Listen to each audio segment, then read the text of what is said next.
Yes, hi, my name is Roger Gifford. I am a senior banker at SEB here in London and also an alderman with the City of London Corporation.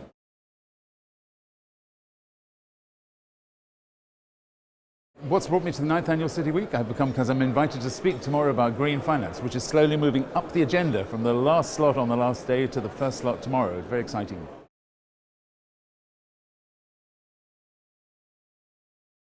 Alongside concern for the environment, green finance has really come up the agenda here in the City of London. It's no longer seen to be a byproduct that people looked at when they couldn't think what else to do or had a kind of extra do-good session on the side. It's really about risk mitigation and commercial opportunity. And that's what we've been driving through the discussions for the last 3 years since we started the Green Finance Initiative.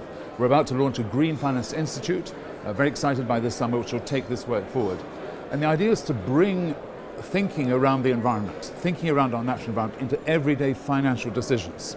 We call it green finance, it could be called sustainable finance or other things too, but it's bringing this into the everyday of financial literacy, financial behaviour, and we do it through this strict adherence to accreditation, to knowing what you're financing. We call it purpose-led finance as well, so that people know exactly what they're buying or exactly what they're lending to when they're doing this environmental finance.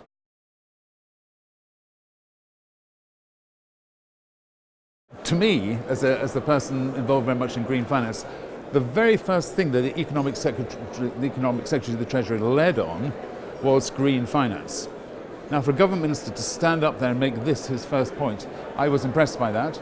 It was immediately followed by the next panel who all spoke about the same issue. So it's clearly come up the agenda, and I thought the panel was dynamic and quite fun.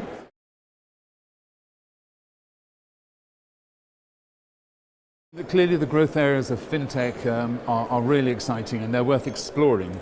Many people have predicted the demise of banking and traditional banking because of the kind of the fintech giants that are coming up, or even the Amazons and the Googles that could just take over the banking industry.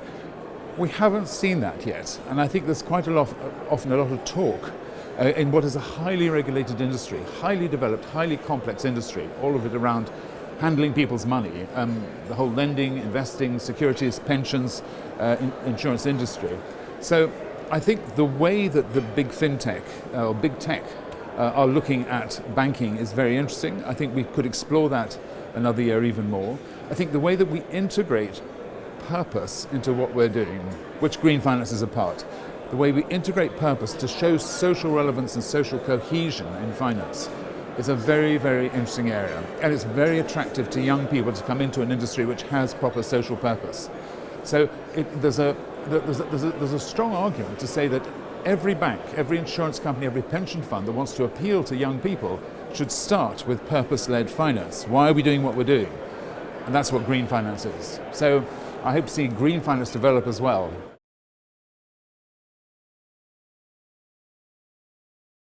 A few insights, some ideas, meet some new people, take away a sense of direction of where the financial markets are, feel as though they're heading.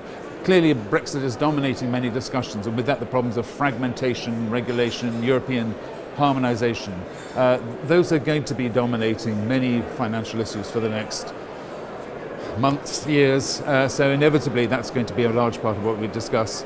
But I think there's quite a lot of new ideas coming forward too. I'm hearing strands of thought which we haven't heard before, so that's what I hope to take away.